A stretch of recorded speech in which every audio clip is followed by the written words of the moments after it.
Welcome to this meeting of the Royal Society for Asian Affairs. Today, we will be turning our attention to North Korea, a country that is seen by the rest of the world as a brutal totalitarian dictatorship that is hostile to the West, poorly governed, and a nuclear liability determined to destabilize East Asia. Pyongyang seems to have little desire to change this image, instead reinforcing it with North Korea's recent active involvement in the Russian invasion of Ukraine. However, while not incorrect, this view of the country fails to take account of the people of North Korea, who live day to day in this complex and unusual place, and who are almost always forgotten. With the election of President Lee in South Korea earlier this month, what does the future of inter-Korean relations look like, and how do the Kim family continue to shape the trajectory of the peninsula? To help explain where North Korea is, how it got there, and where it might be going in light of recent events, we are fortunate to have Glyn Ford with us today. Glyn is a member of the Society and has visited North Korea almost 50 times since 1997, when he first visited as a member of the European Parliament. Glyn was an MEP for 25 years, in which much of his focus was on international trade and foreign affairs, particularly with respect to East Asia. He was also a member of the European Parliament's standing delegation for relations with the Korean Peninsula. After leaving European politics, Glyn continued to engage with North Korea and was asked by the International Department of the Workers' Party of Korea to organise a political dialogue with European political figures. This was the background to his book, Talking to North Korea. Glyn continues his engagement with Pyongyang through the Brussels-based NGO Track to Asia, and he is also the founder and executive director of Polint, a consultancy specialising in EU public affairs and international relations. As usual, we'll have time following Glyn's talk for questions, so please use the Q&A box at the bottom of your screen if you'd like to ask something. But otherwise, I'd like to hand over to Glyn for your talk. Okay, thank you. Thank you very much. I'm delighted to be here. I will try and keep you entertained. I don't disagree with any of the comments about North Korea that you've made, but I am someone who's very much in favor of engagement. And I've practiced that since 1997 when I was approached by the North Koreans to help them get emergency food aid during what they called the arduous march, when hundreds of thousands, if not more, people died in North Korea from slow starvation. After that, I mean, I got invited back on multiple occasions, both as a member of the European Parliament and with the ad hoc delegations to North Korea, and with more recently with our political dialogue. I haven't been there for the last 5 years. The North Koreans say that they want to continue the dialogue, and I'm hoping to go back sometime in the comparatively near future. But I am in touch with the North Koreans on a, I would say, daily basis, but certainly a week-to-week basis, principally in the United Kingdom, where they have an embassy, and also in Germany, where the embassy to the EU resides, and in Stockholm and Vienna, where they also have embassies. The situation was that Kim Il-sung was very successful from 1953 at the end of the Korean War until the early 90s, and actually playing off Moscow against Beijing. It's interesting if you look at even at the philately, look at your collection of North Korean stamps. Suddenly, there's a lot of China, Mao pictured, and then it switches back to the Soviet Union, backwards and forwards as the two communist superpowers actually vied for influence in Pyongyang. But when the collapse of the Soviet Empire took place in the late 1980s or early 90s, then that whole situation changed. The former Soviet Union had no interest in continuing to subsidize North Korea, and the Chinese recognized that the game had changed and started to ask for hard currency payments for the goods and raw materials that they were shipping there. The result of that was the collapse of the economy. It wasn't helped by a series of floods and droughts that swept the peninsula, but nevertheless, the principal cause was the end, if you wanted, the subsidies from their two big communist neighbours. The result was that Kim adopted a policy with two competing objectives. One was a unilateral security capacity, because he couldn't actually rely on Moscow anymore, and not even Beijing, which included a nuclear element. And secondly was an attempt to normalize relations with the global hegemon, with the United States. That policy of trying to normalize relations and build an independent security capacity was continued by Kim Jong-il and by Kim Jong-un. Nuclear became increasingly the only option. But that long 20-year chapter of trying to engage, in my view, has now closed. It's a combination of what for the North Koreans was a disastrous second engagement with Trump in Hanoi, where they felt completely undermined, and more subsequent to that by Afghanistan, Ukraine, and Gaza. The US was no longer the global hegemon. There was a new alternative. They were seeing the emergence of China. They were seeing a second Cold War. And they were seeing the lineup of, if you want, Moscow, Beijing, and Pyongyang, along possibly with Tehran. The North is, in my view, and all of it is my view, is not irrational, at least not in their own terms. They make their own rational decisions. They are not as isolated as we may think. They're isolated from the West, but not the rest. It's surprising how many people actually engage with the North Koreans. And it has been untrue that they were unwilling to talk. There were at least 4 attempts over the last 4 or 5 years to actually engage with the European Union or with its member states. And it's been the European Union that's actually rejected that attempted engagement rather than the other way around. That's one of the reasons eventually why they started to engage with Moscow, and we've seen what's happened since then. So where are we? How did we get there? And where are we going? Pyongyang's nuclear program is a sign of weakness, not strength. It's very important to make that point. Seoul outspends North Korea by a factor of 11 in its military budget. With Tokyo and Washington added in, their military budget is exceeded by a factor of 250 times. So this is a weak country, not a strong country. More graphically, in a sense, in 2021, the South Koreans increased their military budget by 10.3%.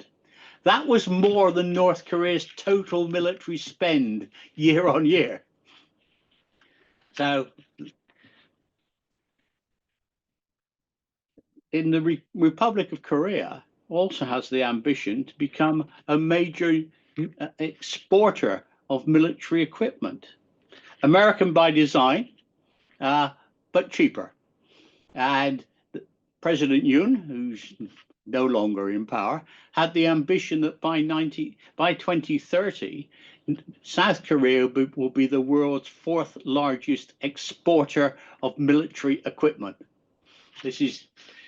They're selling to Poland. The North Koreans, I think, are selling to Tuvalu. That's the difference. Now, this is a change. This has always been the case. North Korea has been consistently slipping behind its Siamese twin. 25 years ago, the South Koreans were outspending the North Koreans by a factor of 3. Now it's a factor, as I said, of 11. So Kim Jong-un's twofold challenge is internal and external. there will be no, in my view, there will be no Magnolia Revolution, but he needs to keep people who matter happy. The people who matter are the people living in Pyongyang. And for someone who's traveled there on many occasions, as you've been told, there is a stark difference between Pyongyang and the rest of the country. Actually, to enter Pyongyang, you have to go through a form of control. You can't just drive in. You go through identity checks, and only people who have permission can actually travel into Pyongyang. Outside of Pyongyang in the countryside, things are not too bad. But where things are rather grim are particularly along the northeast coast, where you have the big industrial cities like Hamhung, Hungnam, Kimchek, Chongjin, which have very little agricultural hinterland and big factories that are, most of which are no longer working. If there is a threat to Kim Jong-un, it's more a court squabble. There, it's going to be between the elite. Yes, you can only watch in the streets of Pyongyang as people sweep by in their 727 cars. If you've got a 727 number plate, you are important. Nobody's going to stop you, because 727, of course, is their date, the 27th of July, for victory in the Fatherland Liberation War in 1953. And members of the Politburo and the like have the permission to have 727 number plates. On security, the regime is only aware of broken promises in the past. They were told at one stage, why don't you follow Libya? The Libyan model or the Iraq model. The lesson they took from Libya, and of course it was only, I think, a month before Kim Jong-un actually took over from his father, that he had the opportunity to watch live on TV Saddam Hussein being buggered with a bayonet. That's the message for him was the problem was not having weapons of mass destruction rather than having weapons of mass destruction. It's bread and circuses in Pyongyang. The circuses are fairly easy. There are fun fairs, ice rinks. There's a 10-pin bowling alley. There are new restaurants. There are and the rest. That's the easy bit. The more difficult bit is the economy. Bread requires growth. Though there's some evidence that is actually taking place to a degree. People who've been there recently for the Pyongyang Marathon, because the country's been essentially closed since the beginning of the COVID outbreak until very recently. There are some Westerners who I know who went for the Pyongyang Marathon who were surprised how thriving Pyongyang actually looks. But the best way to imagine the North Koreans is many people think of it as a developing country. It's absolutely not. This is a failed industrial state. They have very few people in agriculture, which is one of their problems. The problem with the arduous march, the problem with the famine in the late 1990s and the early 2000s was, in fact, the very mechanization of agriculture. There was electrification, mechanization, irrigation, and fertilizer. And with the collapse of the economy, all of those disappeared. If you weren't getting oil from China, if you weren't getting electricity, if the coal mines were flooded, all of that collapsed together. And that's what saw the collapse in the output of agricultural goods and the rest. There has been, Kim Jong-il had no choice but to allow the opening of the markets as a response to the famine. Kim Jong-un has embraced that opening rather more than has been anticipated. But this is not freewheeling American-style capitalism. This is East Asian-style markets. This is the market of the state-owned enterprises, the Zaibatsu, the Chaebol. Air Koryo, the state airline, is now running taxis, producing foodstuffs and the rest. The market traders are there. They're tolerated if they survive, but not so much if they thrive. There's a great resistance to some of the market traders who've become seriously rich. They don't like what I term Ronin capitalism. Ronin were the masterless samurai, in a sense, out of control. What they like very much is private enterprise and in partnership. It's a bit like public-private partnerships with Tony Blair. Those are fine. Your partners are the ministries, army units, or the party. And there's an Italian restaurant in Pyongyang, which is run by the European Department of the Party and a number of individuals where they share profits. It's that kind of success is fine. What they don't like is, if you want, people who aren't under control. In the factories, you have some elements of what they call the Taean work system, which is where you try and encourage skilled workers to help with the planning. Enterprise party units using skilled workers. I mean, it's almost a leftist notion of workers' control, like Lucas Aerospace and their alternative corporate plan from the 1980s, but very much with Korean characteristics.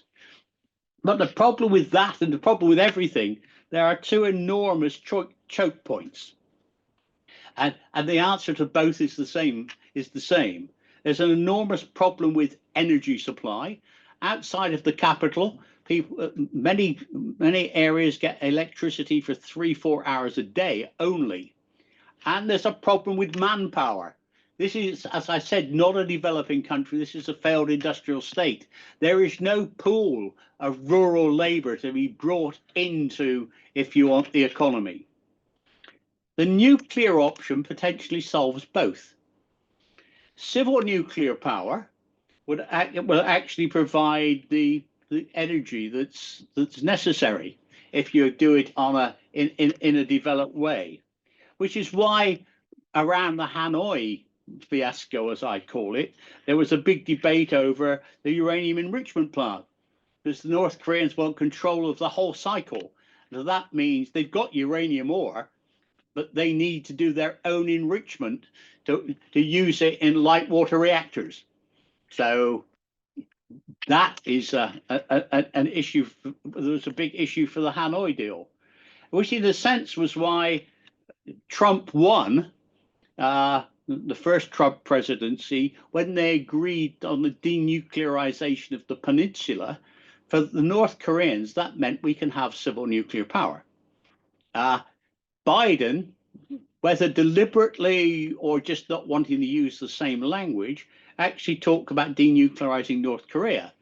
And for them, that was the code for we have to give up civil nuclear power, which leaves us helpless in terms of our own energy supply. So that made a big difference. Trump too, we don't know where we are. But in terms of manpower, with a nuclear weapon, with nuclear deterrence, you could actually decant hundreds of thousands of men, because it is men, in the army out into industry. If you just cut the conscription from 11 years to 10, you would free over around 120,000 men into industry. So you could afford to cut back on conventional forces if you have a nuclear deterrent. Now, they have a very old model of industrial society. But it just might work in North Korea. For them, the model of industrial society is thousands of people working in big factories. Now, the advantage they have, of course, is they actually have a very well-educated, numerate, literate workforce, but they're actually very cheap. They're the last big pool of cheap skilled labor available. There's plenty of cheap unskilled labor available in the world, but cheap skilled labor is actually much more difficult. And I've certainly seen up in Rason, which is their special economic zone, up on the borders with Russia and China in the far northeast of the country. I've actually seen NBA basketball shirts having their "Made in China" label sewed into them, ready to be shipped back to China because the Chinese find them convenient subcontractors because they're cheaper than home labor. In terms of the military program, they have a functioning atomic bomb. They have no solid evidence of miniaturization, which is what you would need if you were going to have multiple independent re-entry vehicles, which would be the big threat for the United States, or the serious development of a hydrogen bomb. Their last nuclear test might have been a hydrogen bomb. The next almost certainly will be. In terms of missiles, they have short-range ballistic missiles, intermediate-range ballistic missiles, all of which are working and reliable. What they don't yet have are reliable intercontinental ballistic missiles. They can certainly crash an ICBM on the continental United States, but they lack the ability to produce multiple, to miniaturize, if you want, the warheads. They don't even have the payload for the warheads, and they lack guidance. So as someone recently told me in the State Department, if they aim at Washington, they're as likely to hit Baltimore as anywhere else. If they aim at Baltimore, I suppose they might get Washington. So they don't have the guidance, and they also don't have the re-entry capacity, and it's very difficult for them to test itself. But this in itself poses a threat to extended deterrence from the United States, which I'll come back to later. Provocations versus provoking. Pyongyang is certainly capable of provocations. Kim Jong-un can't get out of bed in the morning without provoking somebody. But when they're developing weapons, there are technological imperatives. You do have to do some testing. And it may be when that testing is taking place that you pick an interesting day like the 4th of July or whatever. But not everything is aimed deliberately at provoking the rest of the world. There's been a crisis on the peninsula in terms of relations with the United States, probably since the early 90s, when the first indications they were working on nuclear weapons began to emerge. The best deal to date, in my view, was the 1993 agreed framework, with a moratorium on the development of nuclear weapons. When Jimmy Carter intervened as the former president to go in and negotiate directly with Kim Il-sung. The outcome was the promise of the Korean Energy Development Organization and for the United States to organize the building of 2 light water reactors in North Korea. There was a short decade of freeze when the North Koreans made no progress in their nuclear program in exchange for $4 billion of somebody else's money. The people who paid the money were the South Koreans principally, the Japanese to a degree, and some small change from the European Union, and nothing from the United States. But this was killed by Bush the Younger in 2002. A second attempt was 6-party talks. Those dragged on for years, and the North Koreans frankly believed that they were sabotaged by Tokyo, because Tokyo refused to agree to anything unless the abductee issue was resolved. And so they've always been averse to restarting 6-party talks. And now, of course, that following the last year's New Year's address, when South Korea was labeled as the principal enemy, I think are off the agenda, despite Chinese enthusiasm to the contrary. There was the supposed Leap Day agreement, more April Fool than anything else, when the Americans claimed that the North Koreans were prepared to give as much as they'd agreed with the agreed framework for less than 10% of the benefits. I think someone got their lines crossed. The last opportunity was Donald Trump in his first term. In 2017, we saw two nuclear tests. We saw a nuclear test, plus the launch of two ICBMs demonstrating the range to hit the continental United States. In early 2018, there was a standoff about who had the bigger button, and the North Koreans were preparing preemptive strikes. What was going to be the trigger was the evacuation of non-combatants from South Korea. Then we saw the whole change. There was in 2018, you had the Winter Olympics in Pyeongchang, and the North Koreans agreed to participate. That triggered a whole series of events, which actually led to the Singapore summit, where, of course, as I mentioned, the deal was on denuclearizing the Korean peninsula. But what was missed by the West and US was what was promised in the 2019 address. The 2019 New Year's address signaled that Kim was ready and willing, despite the bellicosity of the address the year before. He was willing to transform the North Korean position. He talked in the address about the transformation from the mass production of weapons into arms conversion, into farm machinery and construction equipment, at the abandonment of arms sales to Syria, and the abandonment of his first use of nuclear weapons position. He agreed to neither make, test, or proliferate. It was a kind of Life of Brian, one of my favorite films, moments where what did the Romans ever do for us? Well, what did the Romans ever, what are the aqueduct, sanitation, roads, wine, canals, baths, education? What did the North Koreans ever offer us then? Well, they offered defense conversion, non-proliferation, and no first use. Then we got Hanoi, and Kim, it was a car crash. Both sides talked past each other. They were talking about their thinking was incommensurable.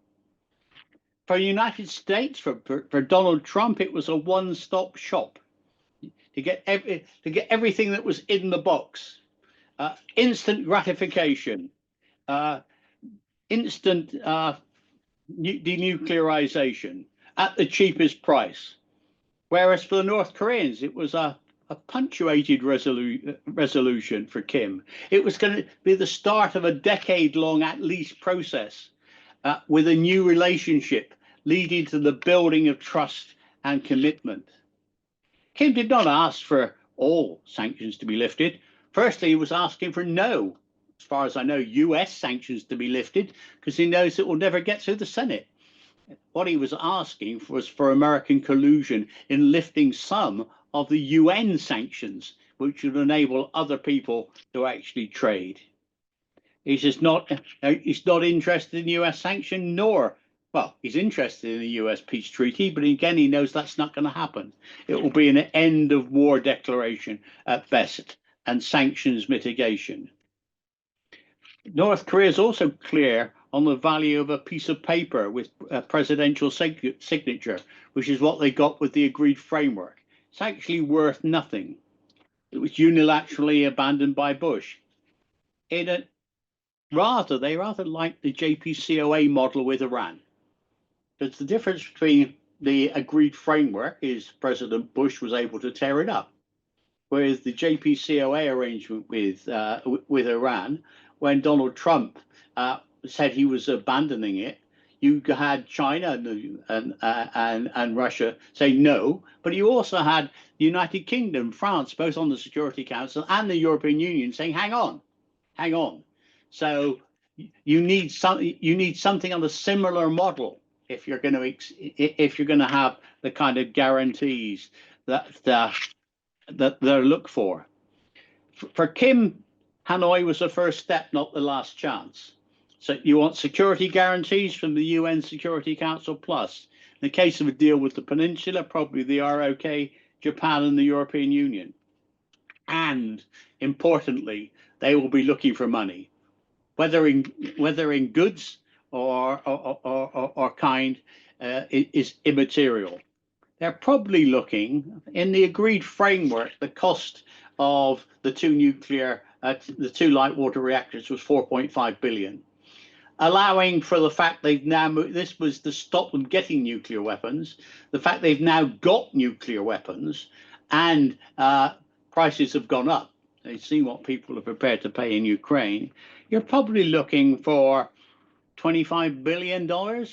And again, it will not be paid for by the United States. Maybe humanitarian aid, development aid, and some energy assistance. The problem was after the fiasco in Hanoi, when a president was seen to be the first president they found that was actually willing to engage, was not able to deliver. And they see this as, if you want, a result of the deep state, in their own terms, in the United States, undermining what the president wanted to do. The result of that was that the pro-engagement elements in the party in the Ministry of Foreign Affairs in North Korea disappeared. Ri So-young, who was head of the international department of the party, Ri Young-ho, foreign minister, and certainly for a while Choi Sun-hui, who is now the foreign minister, after being sent off to the party school for re-education, all disappeared. The international department now has, well, interestingly, after Ri So-young had a Russian specialist briefly, now has a Chinese specialist, Kim Song-nam. The problem was, as I said, the deep state. And I mentioned already, and I realize that time is pressing, but yes, the retreat from Afghanistan, the dithering and buck passing over Ukraine, the impotence over Gaza, has all resulted in the North having a total reset. Normalizing relations has proved impossible. More importantly, now it's seen as unnecessary, which may explain why the reports today that the North Korean embassy to the United Nations in New York has actually refused a letter from President Trump. The wish is father to the thought. The result was the 2024 New Year's address. No unification. South Korea is the principal enemy and a threat to reset the borders in the coming months. Ri So-young, when we met with him back 6 or 7 years ago, made the point that early unification could only be assimilation. This was caused by sanctions. They wanted to see a lifting in the burden on the economy of US sanctions, so UN sanctions, because with freeing them, they were Asian tigers. They could grow the economy at 10, 15% year on year on year. And after a couple of generations, they'd be back in the same league as, if you want, the same league as South Korea. Then you could talk reunification that wasn't assimilation. That private message became a public one with the principal enemy. Follow the money. One of the problems was that South Korea never delivered on providing money to the Kaesong industrial site. Pyongyang's order of battle changed. Nuclear was going to become very early in engagement. The ladder of escalation in North Korea only has 2 steps and maybe less. They saw what happened in Iraq. They can't wait. The image of the South Koreans as misguided, misled, and oppressed doesn't work with nuclear exchanges. The problem is with the new situation in the South the nuclear weapons are very blunt at targeting. Back in the 1950s, 1951, John Riley and Wilbur Schramm's The Reds Take a City was a discussion of what happened in Seoul after it was captured by the North Koreans. They were very careful in separating and winnowing. It was brutal. Many people were executed, but they actually separated what they considered the sheep from the goats. You can't do that in a nuclear war. So therefore you have to recharacterize the South. There's a problem where the threat's going to come is with the northern limit line, which is the artificially imposed, artificially delimited line that Seoul has chosen as to be the maritime border, which was never settled in the 1953 armistice between North and South. The northern limit line is going to be where the clashes are, because that, most people tell me, and I was involved a little bit a long time ago in the Law of the Sea conference, that the law of the sea determination would actually give the North Koreans hundreds, if not thousands, of square miles of fresh maritime territory. The northern limit line is drawn too far to the north, and that is going to be where the clash is going to be. What is to be done? Where do we go from here? Well, we need to look at what Donald Trump is likely to do. For him, and Donald Trump's relations with South Korea as much as North Korea, that's problematic.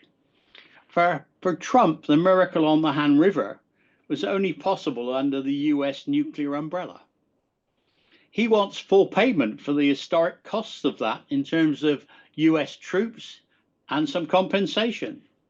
The special measures agreement, where the South Koreans contribute to the cost of US troops being on the peninsula, the current deal is for approximately $1 billion a year. Donald Trump wants to up that to $10 billion. Now, that might have been something that a conservative government in Seoul could just about negotiate.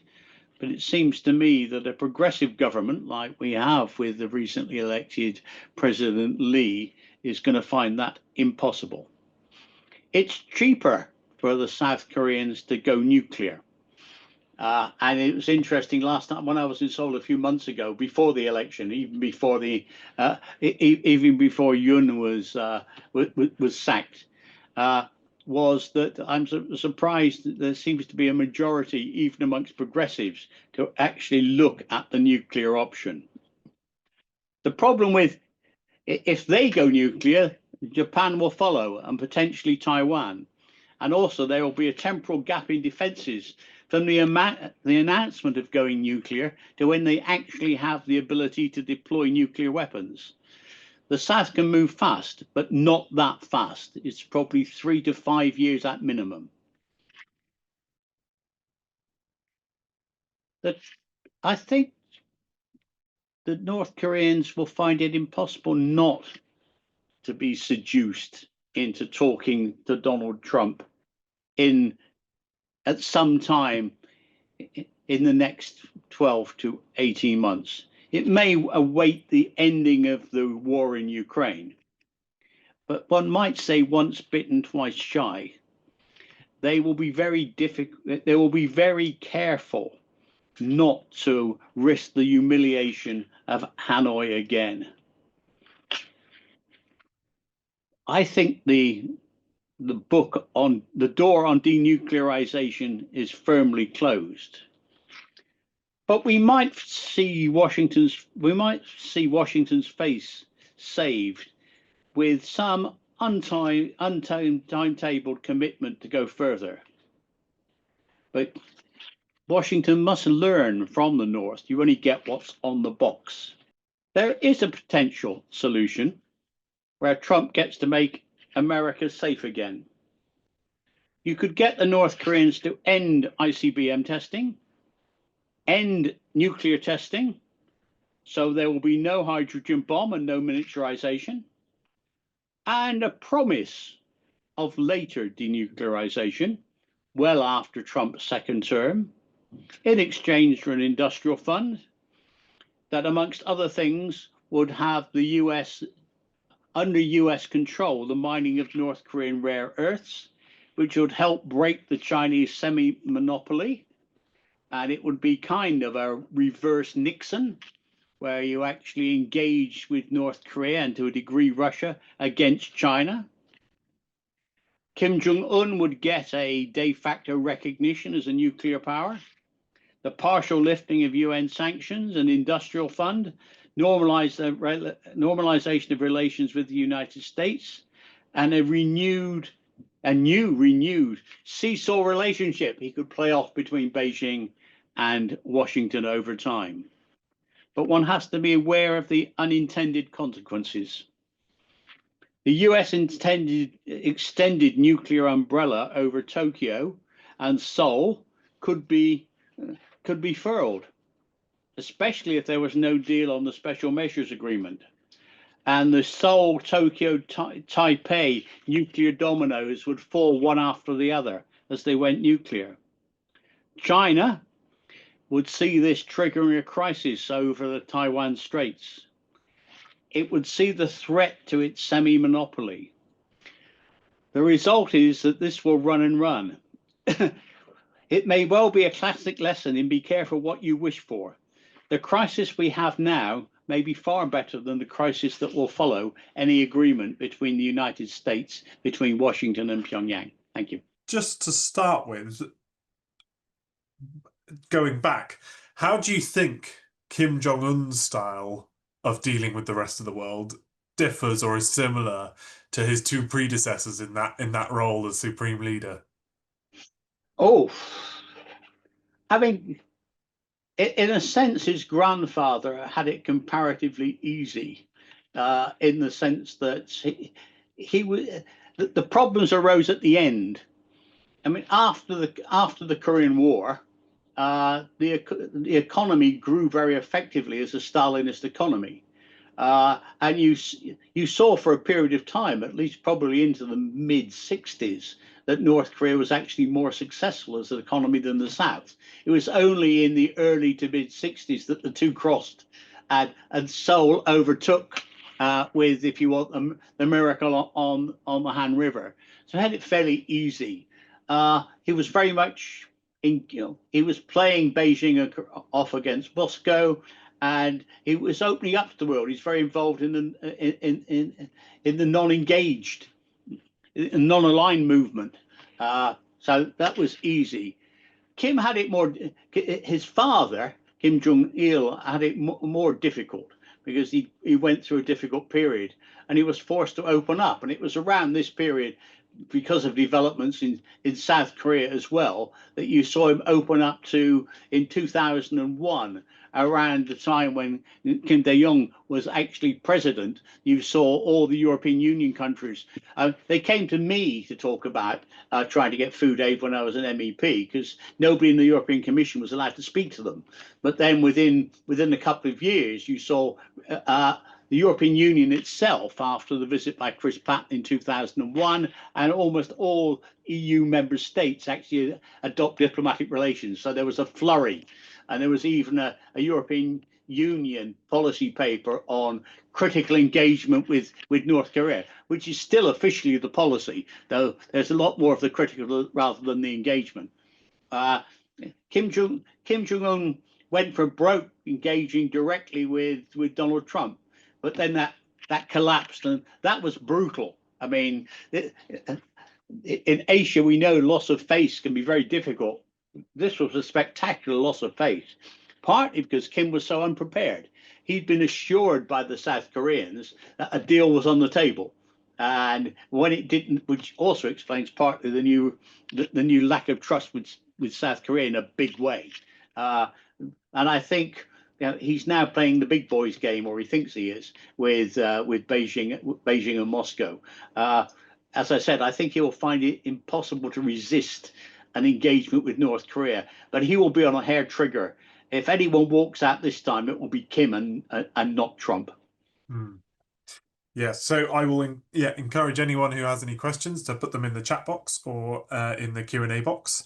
But sort of leading on from that question, Kim's been the current Kim has been in power since 2011. So for the majority of his time in power, Xi Jinping has been in charge, and for all of his time in power, Putin's been in charge. How have those relationships with those three people sort of developed over the last decade and a bit? Well, I mean, as I said, I've been traveling there fairly regularly. Uh, and early on, the Chinese kept asking us to pass on the message. We've got a new leader, and you've got a new leader. We should meet, and nothing happened. We've got a fairly new leader, and you've got a fairly new leader. Should meet. Still, nothing happened. The trigger was 2017, because of course the Chinese have been trying to.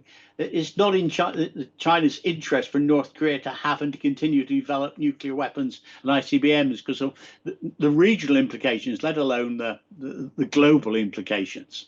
And so they've always resisted. I mean, the Chinese have a special representative for Korean Peninsula affairs, the former Chinese ambassador in the United Kingdom, and he has not been allowed to go to Pyongyang throughout the whole 4 years of his appointment. Because the reason they don't want him to go is whatever he asks for, they're going to say no. So why go through the pain of having him come in and then say no?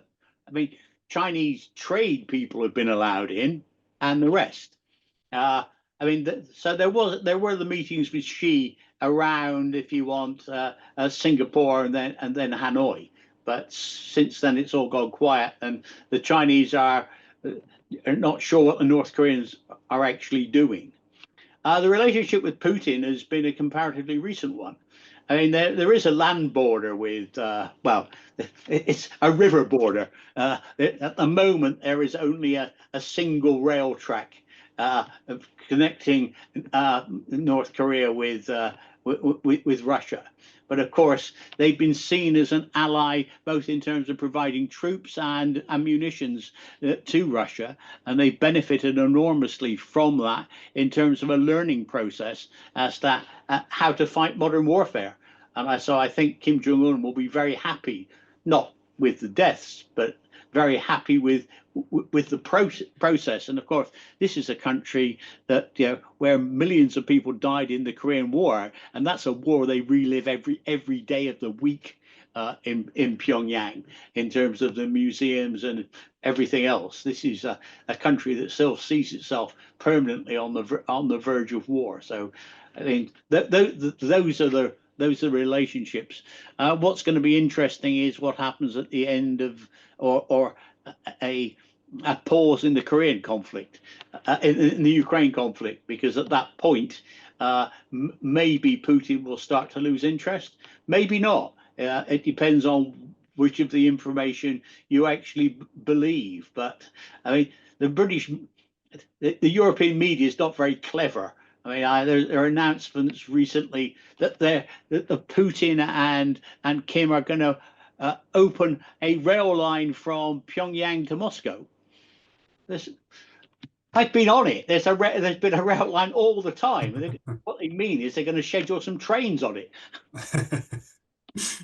So headline: we are going to schedule trains on our rail line. It's not quite so exciting as Putin and Kim are going to open a rail line from Pyongyang to Moscow.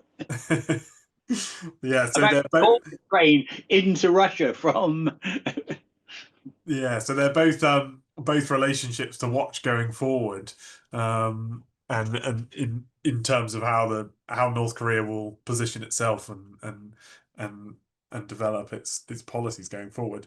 Well, I think it serves Kim's interest to actually have a relationship, have some kind of relationship with President Trump. But as I said, he's going to be very wary, and it's going to be an add-on rather than a necessity. He no longer sees it necessary, but it would be useful. Yeah. So based based on your experience of having been there multiple times, what are the sort of, on a practical level, what is it like trying to deal with the North Koreans to actually to develop relations or move things forward? Well, I mean, obviously, I mean, my advantage is that I'm not American. Yeah, and I'm kind of seen as European rather than British because of my time in the European Parliament. But yes, they're not easy, but we're not negotiating. We're having an exchange of views, so it's a whole different kind of relationship. And I've been traveling there long enough that, I mean, the vice foreign minister for Europe, I actually met in 1997 when he was the junior bag carrier for a delegation that visited the European Parliament. And we've kept the relationship for all that time. I mean, people have had children, they've gone to university and they've come out and joined the army. So when you build, I mean, it's very similar in China and Japan and South Korea for that matter. If you build a relationship over time, it's actually rather easier. I mean, yeah. Yeah. Yeah, But that so doesn't mean to say they're going to give you anything for free. no, no. It just opens the door a bit easier to Yeah, start oh with, yeah, doesn't yeah. it? So we've got a question here. Do you see any prospect that a keto style deal could be revived, or have events since that time made it impossible for either the North Koreans or the US to try and do that again? A Cato style deal. Yeah. Well, I think the North Koreans would be interested. They'd want rather more out of it than two light water reactors. But this is one of the big issues because in the United States there's a strong tension. They want the North Koreans to give up all things. Some people want North Koreans to give up all things nuclear. There's no civil nuclear program. Now, light water reactors, I understand, are very proliferation resistant. It's not easy to take the material and turn it into a weapon, but it's not completely impossible. Uh, you have the same problems that you have with Iran. But I mean, yes, certainly for the North Koreans, that's a big test of any deal. And this is the problem, as I mentioned, between the Trump agreement at Singapore, the joint statement where denuclearizing the peninsula means we can have civil nuclear power, and Biden's insistence on denuclearizing North Korea, which was, whether he meant it or not, which was interpreted during his term as, no, you can't have civil nuclear power. Because if you're going to have civil nuclear power and you're not going to be dependent on somebody else, you need a uranium enrichment facility. Yeah. With all of the controls around there, the North Koreans, they might settle for it, but they wouldn't be very happy with, you can have civil nuclear power, but you have to be dependent on some external country supplying you with the fuel rods. So really, I mean, they're not very trusting, and for good reason. Yeah. And so, And they're not very trusted, again, for good reason. yeah, so yeah, it goes both ways, doesn't it? Yeah. Um, do you think now with obviously President Lee's been in a matter of a couple of weeks, but do you think that change in government in South Korea will signal any kind of meaningful change down the line, or is it too early to tell? Well, I mean, certainly, I had a discussion with North Koreans very recently since the election, and we are not interested who's in power in South Korea. They're the principal enemy. My response was to say that can't be true. I mean, even if they are your principal enemy, you have to have some attention to how it might act or react. And clearly, President Yoon was taking a very different, provocative approach with drones and the rest that President Lee is going to take. Where he's already turned off the loudspeakers. So I think it's going to be very difficult. There is a view that if the United States does a deal, any deal with, even for freezing of testing of nuclear weapons and ICBMs, you're not going to get a deal, in my view, on short range missiles or intermediate range missiles. I mean, they need those for regional reasons, but you might get a deal to make America safe again, where they won't be able to develop ICBMs. But I mean, in that, if you got that, then that's when the problems start, because that means you can end extended deterrence. You mentioned a few times in your talk the North Korea not being a developing state but being a failed industrial state. And I wonder, do you see?